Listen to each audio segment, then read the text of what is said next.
تیسرے پارے میں سورہ آل عمران کے بارے میں کچھ باتیں ذکر کی جائیں گی۔ سب سے پہلے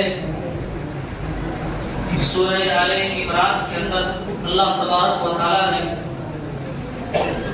کہا کہ دنیا سے ایک انسان کی محبت یہ فطری چیز ہے کہ انسان دنیا میں آیا ہے، وہ دنیا سے محبت کرتا ہے۔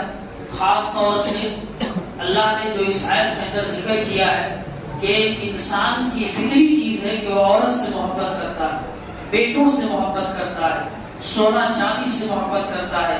اسی طرح پالتو گھوڑے جس کو سواری کے لیے جہاد کے لیے تیار کیا جاتا ہے، ان گھوڑوں سے محبت کرتا ہے، کھیتی باڑی سے محبت کرتا ہے۔ یہ چند مثالیں اللہ نے دی کہ یہ فطری چیز ہے کہ انسان کو اس سے محبت ہوتی ہی ہے، اس سے الگ نہیں ہو سکتا۔ لیکن اللہ نے آخر میں کہا کہ یہ دنیا کی محبت میں اس طرح نہ کھو جاؤ کہ آخرت کو بھول جاؤ۔ سب سے اچھا ٹھکانہ آخرت کا ہے، اور اس دن جو کامیاب ہوگا وہی شخص اصل میں کامیاب ہوگا۔ پھر اس کے بعد اللہ نے محبت کی اصل وجہ بتائی کہ محبت اگر ہو تو محبت کیسی ہو اور کس سے ہو۔ ماں سے محبت اپنی جگہ، بیٹے سے محبت اپنی جگہ، بیوی سے محبت اپنی جگہ، دوست سے محبت اپنی جگہ۔ یہ محبت کا پیمانہ الگ ہے، لیکن ان ساری محبتوں میں اگر سب سے بہترین کوئی محبت ہے تو وہ اللہ سے محبت ہے، اس کے رسول سے محبت ہے۔ اور یہ وہ محبت ہے کہ اگر اس محبت سے دل خالی ہے تو مسلمانی نہیں۔ آپ لاکھ دم بھر جائیے کہ ہم محبت کرتے ہیں، لیکن اللہ کی محبت دل میں نہیں ہے، نبی کی محبت دل میں نہیں ہے، آپ کا ایمان دل سے ایمان خالی ہے۔ یہی وجہ ہے کہ اللہ نے کہا کہ اے نبی آپ کہہ دیجئے کہ اگر تم اللہ سے محبت کرنا چاہتے ہو تو میری اتباع کرو، یعنی رسول کی بات مانو۔ جب رسول کی بات مانو گے اللہ تم سے محبت بھی کرے گا، تمہارے گناہ کو معاف بھی کرے گا۔ اللہ بخشنے والا، رحم کرنے والا ہے۔ تو پتہ چلا ہم اگر چاہتے اللہ سے محبت ہو، ہم چاہتے اللہ کی محبت ہمیں حاصل ہو، تو رسول کی بات ماننی پڑے گی، رسول کے کہے ہوئے تعلیمات پر عمل کرنا پڑے گا۔ اس کے بغیر کوئی راستہ نہیں۔ اللہ تک پہنچنے کے لیے یہ نبی ایک واحد راستہ ہے جو اللہ کے بارے میں صحیح باتیں بتاتا ہے۔ اسی طرح اللہ تبارک و تعالیٰ نے اس میں مریم علیہ السلام کی پیدائش کا واقعہ بیان کیا۔ یہ مریم علیہ السلام کون ہے؟ یہ جو سورہ ہے آل عمران، عمران یہ مریم علیہ السلام کے باپ کا نام ہے۔ حضرت مریم علیہ السلام ان کے والد کا نام تھا عمران، اور ان کی ماں تھی، یہ دونوں نے نظر مانی۔ نظر کہتے ہیں کسی اچھی چیز کا آدمی مانتا نا کہ میں میٹرک میں پاس ہو جاؤں گا تو مٹھائی بانٹوں گا، اللہ نے مجھے اولاد دی تو میں جانور اللہ کے راستے میں ذبح کروں گا، ایک کو کھانسی دوں گا۔ اس طرح نظر لوگ مانتے ہیں۔ ایسے ہی انہوں نے نظر مانی تھی کہ اللہ نے اگر مجھے بیٹا سے نوازا تو میں اپنے بیٹے کو اللہ کے گھر کی حفاظت کے لیے دے دوں گا، دان کر دوں گا، کہ وہ اللہ کے گھر میں ہی رہے، اللہ کے گھر کی حفاظت کرے، اس کے لیے وقف کر دوں گا، گفٹ کر دوں گا۔ یہ نظر مانی تھی مریم علیہ السلام کے والد نے، لیکن اللہ کا کرنا ایسا ہوا کہ بیٹی پیدا ہوئی۔ اب بیٹی پیدا ہوئی تو انہی کا نام تھا مریم علیہ السلام، مریم انہی کا نام۔ اب جب بیٹی پیدا ہوئی تو ان کے والد نے کہا اے اللہ میں نے تو نظر مانی تھی کہ بیٹا ہوتا تو اللہ کے لیے میں اس کو وقف کر دیتا، لیکن اے اللہ تو نے بیٹی سے نوازا۔ دیکھیے مریم علیہ السلام کے بارے میں سورہ مریم باضابطہ ایک سورہ ہے، 16ویں پارے کے اندر اللہ تعالیٰ نے مریم علیہ السلام کی پاکیزگی اور نیک نیتی کا ذکر کیا ہے کہ بڑی پاک باز عورت تھی، بڑی نیک عورت تھی، ان کی نیک نامی کا دور دور تک چرچا ہوتا تھا، اتنی نیک پاکسا تھی۔ اب یہی مریم علیہ السلام ہے کہ جب یہ پیدا ہوئی تو ان کی پرورش ان کے خالو تھے حضرت زکریا علیہ السلام۔ حضرت زکریا علیہ السلام کو ان کی ماں نے دے کے خالد نبی ہیں حضرت زکریا، ان کو پالتے ہیں پوستے ہیں. ایک واقعہ ذکر کرتے ہیں کہ اللہ تبارک و تعالیٰ کا مریم علیہ السلام کے اوپر بڑا کرم تھا. جب پیدا ہوئی تو کھانے کی چیزیں اتنی میسر نہیں تھی، لیکن اللہ تعالیٰ نے ان کو الگ سے کھانے کی چیزیں دیتا تھا جو بالکل انسانی سوچ سے باہر ہے. ہم اور آپ کھانے کے لیے کہیں سے خرید کے لائیں گے، کوئی لا کے دے گا، بنائیں گے تب نہ ملے گا. لیکن مریم علیہ السلام کو پھل فروٹ کھانے کی چیزیں اللہ تعالیٰ ڈائریکٹ بھیجتا تھا.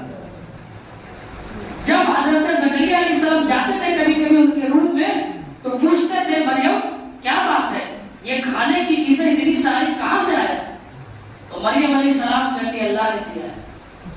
تو یہ خاص کرم تھا اور اسی کو کرامت کہتے ہیں. کرامت کہتے ہیں کہ انسانی سوچ سے اوپر کوئی ایسا کام چمتکار ہو جائے جس کو آپ کا عقل ماننے کو تیار نہ ہو. مان لیے میں ایسے ایسے ماروں پھونک مار دوں آپ بے ہوش ہو گئے، تو یہ تو بضابطہ ایک چمتکار نہ ہوگا کہ آپ پھونک مار رہے ہیں تو کچھ نہیں ہو رہا ہے، ہم پھونک مار دیے تو بے ہوش ہو گئے. جب انسانی فطرت کے خلاف کوئی کام ہوتا ہے اس کو کرامت کہتے ہیں. اور یہ کرامت حضرت مریم علیہ السلام کو حاصل ہے. تو حضرت زکریا علیہ السلام کی جب بات آئی تو حضرت زکریا علیہ السلام خود کہتے ہیں کہ جب میں بوڑھا ہو گیا، میری بیوی بھی بوڑھی ہو گئی اور سب نے کہہ دیا، ڈاکٹروں نے کہہ دیا کہ اب بچہ نہیں ہو سکتا ہے، بہت زیادہ عمر ہو گئی تھی. حضرت زکریا علیہ السلام دعا کرتے ہیں اے اللہ تعالیٰ اس بڑھاپے کے عالم میں کوئی سہارا ہمیں اولاد عطا کرو. ان کی دعا اللہ قبول کرتا ہے اور حضرت یحییٰ علیہ السلام کو اللہ تعالیٰ بیٹے کی شکل میں عطا کرتا ہے. یہ بھی نبی ہے. تو یہ دو چیزیں اللہ نے اس میں ذکر کی. اس سے پتہ چلتا ہے کہ زندگی کے کسی بھی حصے میں، کسی بھی پڑاؤ میں گھبرانا نہیں چاہیے. اللہ چاہے تو کچھ بھی ہو سکتا ہے. اسی طرح اللہ تبارک و تعالیٰ نے خرچ کرنے کے بارے میں بیان کیا کہ جو تمہیں اپنے نزدیک سب سے زیادہ محبوب ہو، کوئی سامان آپ رکھیں وہ آپ کی نظر میں اچھی ہے، اس کو آپ رکھے ہوئے صحیح کی، تو اس میں سے اللہ کہتا ہے خرچہ کرو. اگر واقعی تم ایمان والے ہو، ایمان کا معیار بتایا کہ اپنی پسندیدہ چیزوں میں سے اللہ کے راستے میں خرچ کرو. اگر نہیں کرتے تو ایمان کی جو اصل روح ہے، یہ ایمان کا جو اصل مقام ہے وہ نہیں ملے. اور حضرت طلحہ بن عبید اللہ کا واقعہ مشہور ہے، انہوں نے اپنا سب سے پسندیدہ باغ اللہ کے راستے میں دان کر دیا. اسی طرح اللہ تعالیٰ نے اس سورہ کے اندر خانہ کعبہ کی عظمت کو بتایا اور یہ بتایا کہ خانہ کعبہ دنیا کی سب سے پہلی مسجد ہے. خانہ کعبہ دنیا کی سب سے پہلی عبادت کرنے کی جگہ ہے. پہلے اس کا نام مکہ تھا. اللہ نے جو ذکر کیا ہے ان اول بیت وضع للناس للذی ببکہ، مکہ کو مکہ کہا، لیکن اس کا نام عام طور سے مکہ لیا جاتا ہے. تو مکہ بڑا پاکیزہ شہر ہے. اللہ تعالیٰ نے اس کے اندر خیر و برکت رکھی ہے اور ساری طرف سے رحمتوں سے گھری ہوئی ہے. اگر کوئی بندہ خانہ کعبہ میں ایک نماز پڑھتا ہے تو اس کو 1,00,000 نماز پڑھنے کے برابر ثواب ملتا ہے. ایسے پڑھیے گا 1,00,000 اور وہاں پڑھیے گا 1 برابر ہوگا ثواب. یہ مقام صرف خانہ کعبہ کو حاصل. اسی طرح مسجد نبی میں پڑھتے ہیں تو وہاں 1,000 کے برابر ہے. ایک نماز یہاں پڑھیے اور وہاں ایک نماز پڑھیے، دونوں میں ثواب کا معاملہ 1,000 ہے. تو ان دونوں کو الگ خاص مقام حاصل ہے. اسی طرح زمزم کا جو ذکر کیا اللہ تعالیٰ نے، تو زمزم کے بارے میں صرف اتنی سی بات ہے کہ زمزم بہترین پانی میں سے ہے، یا یوں کہیے کہ دنیا کے بہترین پانی میں سے ہے. اگر کوئی آدمی اچھی نیت کر کے کسی بھی چیز کی اس کو پیتا ہے، اللہ تعالیٰ اس کی نیت پوری کرتا ہے. ماء زمزم لما شرب له، حدیث کے الفاظ ہیں کہ اگر کوئی آدمی نیت کر لے کہ اللہ مجھے یہ چیز دے اور اس نیت کے ساتھ وہ پیتا ہے زمزم کا پانی، تو اللہ اس پر واسطہ ہے. اس طرح اور بھی ساری چیزوں کا ذکر کیا ہے. حجر اسود کا ذکر کیا ہے، صفا مروہ کا ذکر کیا ہے. اسی طرح دنیا والوں کے لیے اللہ تعالیٰ نے یہ ہدایت کا سب سے بڑا ذریعہ بنایا ہے. یہ ساری چیزیں لگاتار کئی ایک آیت میں اللہ نے بیان کی ہے.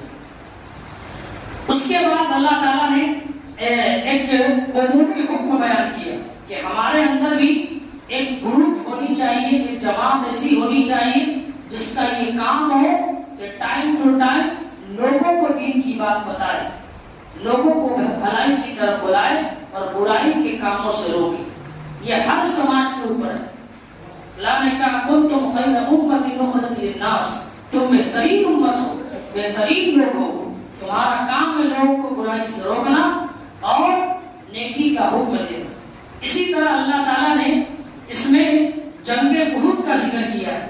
جنگ احد کے بارے میں یہ ہے کہ یہ اسلام کی دوسری جنگ تھی. پہلی جنگ غزوہ بدر ہے جو رمضان سن 2 ہجری میں ہوا, اور دوسری جو جنگ سب سے بڑی جنگ ہے اسلام اور کفر کے درمیان لڑی گئی وہ جنگ احد ہے. جنگ احد کا مختصر خلاصہ یہ ہے کہ یہ سن 3 ہجری میں ہجرت کے تیسرے سال یہ واقع ہوا, اور یہ واقع اس لیے ہوا کہ جنگ بدر میں کافروں کو بہت سارا نقصان ہوا تھا. 70 کافر مارے گئے تھے اور 70 گرفتار ہوئے تھے. دشمنی میں بدلہ لینے کے لیے انہوں نے چڑھائی کی, تو آپ صلی اللہ علیہ وسلم نے بھی مسلمانوں سے مشورہ کیا اور آپ بھی ان کے لڑنے کے لیے ان سے آمادہ ہوئے اور گئے احد کے میدان میں. پھر وہاں پر آپ صلی اللہ علیہ وسلم نے 50 صحابہ کو جبل احد کے اوپر تعینات کیا کہ آپ لوگوں کو یہاں پہ رہنا ہے, ادھر سے دشمن کے آنے کا خطرہ ہے, اس مورچہ کو نہیں چھوڑنا, چاہے ہماری جیت ہو چاہے ہماری ہار ہو, چاہے چیل کوا ہماری کھوٹی لے جائے, جگہ نہیں چھوڑنا. لڑائی شروع ہوئی, مسلمانوں کو فتح ہوئی, مسلمان مال سمیٹنے میں لگ گئے. اب جو 3 انداز اس پہ کھڑے تھے وہ بھی دیکھے سب کو لوٹ رہا ہے, ہم کھڑے ہو کے دیکھ رہے ہیں, وہ بھی اپنی جگہ چھوڑ کر کے مال سمیٹنے لگے. خالد بن ولید جو مسلمان نہیں تھے وہ اپنی فوج لے کر کے اس کے پیچھے کھڑے تھے کہ جیسے یہ لوگ ہٹے ہم پیچھے سے حملہ کریں. وہ لوگ جیسے ہی مورچہ وہاں چھوڑتے ہیں پیچھے سے حملہ ہوتا ہے, اور پھر جو جنگ جیت رہے تھے مسلمان ہار میں تبدیل ہو جاتے. اور کئی سارے بڑے بڑے صحابہ کی جانے جاتی ہیں. حضرت حمزہ کی شہادت اسی کو ہوتی ہے. باضابطہ آتا ہے کہ ان کے کلیجے کو ہند میں عتبہ نے نکال کے چبایا تھا, حالانکہ ایسی کوئی دلیل نہیں ہے. یہ ضرور ہے کہ اس نے اس کے اوپر لعن طعن کیا تھا, یہ بھی مسلمان نہیں ہوئی تھی. تو یہ جو واقعہ ہے غزوہ احد کا, اس سے ایک سبب جو ہمیں ملتا ہے وہ یہ ہے کہ اگر آپ نے کہا تھا آپ صلی اللہ علیہ وسلم نے کہ یہ جگہ نہیں چھوڑنا, اللہ کے رسول کی مخالفت کی, بات نہیں مانی, جیتی جنگ ہار گئے, جیتی جنگ ہار گئے, کتنی جانوں کی قربانی دینی پڑی, کتنا سارا مال کا نقصان ہوا. ایک حکم چھوڑ دیا جگہ. پتا چلتا ہے کہ اللہ اس کے رسول کی نافرمانی کرنے والے کبھی کامیاب نہیں ہو سکتے, نہ دنیا میں کامیاب ہو سکتے ہیں نہ مرنے کے بعد کامیاب ہو سکتے ہیں. اسی طرح اللہ تعالیٰ نے ایک عقیدے کی بات ذکر کی. عقیدہ کا مطلب یہ ہے کہ آپ صلی اللہ علیہ وسلم زندہ ہے کہ چلے گئے, یہ بڑا بنیادی عقیدہ ہے. اب اس سلسلے میں جو 2 مختلف رائے ہیں. ایک رائے یہ ہے جیسا کہ بریلیوں کا عقیدہ ہے اور دیوبندیوں کا بھی یہی عقیدہ ہے کہ آپ صلی اللہ علیہ وسلم باحیات ہیں, زندہ ہیں اپنی قبر کے اندر, ہماری باتوں کو سنتے ہیں, ہم جب ان کو بلاتے ہیں وہ چلے آتے ہیں. آپ دیکھتے ہیں کہ محفل میلاد منایا جاتا ہے, شادی کے موقع سے یا کسی اور موقع سے, 12 ربیع الاول کے موقع سے. ان کا یہ عقیدہ ہے کہ نبی صلی اللہ علیہ وسلم ہماری محفل میں آتے ہیں, تب نہ ایک دعا لوگ پڑھتے ہیں, صلاۃ و سلام علیک یا رسول اللہ مرحبا صلی اللہ علیہ وآلہ وسلم. یہ دعا پڑھنے کا کیا مطلب ہے کہ اے رسول آپ آ گئے ہیں, ہماری محفل میں ہیں, سب لوگ شانت ہو جاتے ہیں. لیکن ہم اہل حدیث ہیں, ہم وہابی ہیں, اور ہمارا یہ بنیادی عقیدہ ہے کہ جس طرح سارے نبی کو موت آئی ایسے ہی آپ صلی اللہ علیہ وسلم کو بھی موت آئی اور آپ بھی دنیا چھوڑ کر چلے گئے.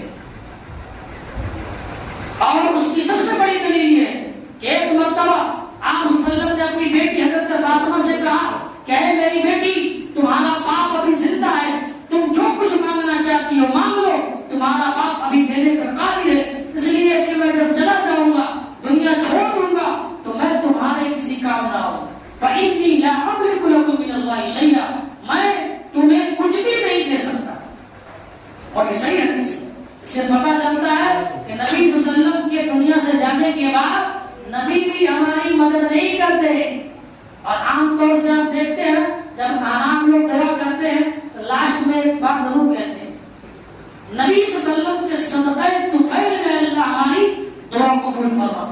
یہ بنیادی عقیدہ بہت بڑا خرابی ہے. اس کا مطلب یہ ہے کہ مدد اللہ سے نہ مانگ کر کے اللہ کے رسول سے مانگی جائے. سمجھ میں آنے کی نہیں مدد صرف اللہ سے مانگی جائے, نہ کسی نبی سے, نہ کسی ولی سے, نہ کسی پیر سے, نہ کسی بابا سے, نہ کسی مولوی صاحب سے, چاہے کتنا بڑا قاضی پاٹی, صرف اللہ سے مدد لی جائے. اور یہی بنیادی عقیدہ ہے. لیکن وہاں جو یہ لفظ جوڑتے ہیں نا صدقہ طفیل, اس کا مطلب ہوتا ہے کہ ان کے توسل سے اللہ قبول فرما. تو یہ بنیادی عقیدہ ہے کہ آپ صلی اللہ دنیا سے جا چکے ہیں. ہاں کل قیامت کے دن اللہ ان کو کہے گا کہ آپ اپنی امت کے لیے سفارش کیجیے, تب اللہ کے رسول سفارش کریں گے اور اللہ تعالیٰ اپنے امتی کو معاف فرمائے. اسی طرح آخری بات جو اس میں ہے وہ یہ ہے کہ کامیابی اگر ہم چاہتے ہیں تو اس میں 4 چیزوں کا ذکر اللہ نے صاحب نے کیا ہے. وہ یہ ہے کہ جب مصیبت آئے تو صبر سے کام لیا جائے, اور اسی طرح ایک دوسرے کو صبر کے بارے میں بتایا جائے کہ بھائی آپ صبر کیجیے. کوئی مصیبت کسی کے اوپر آ جائے تو سامنے والا بھی کہے کہ بھائی صبر سے کام لیجیے. اسی طرح تیسری چیز جو اللہ نے ذکر کی ہے کہ جہاد کے لیے دشمنوں, اللہ کے دشمنوں سے لڑنے کے لیے ہمیشہ تیار رہیں.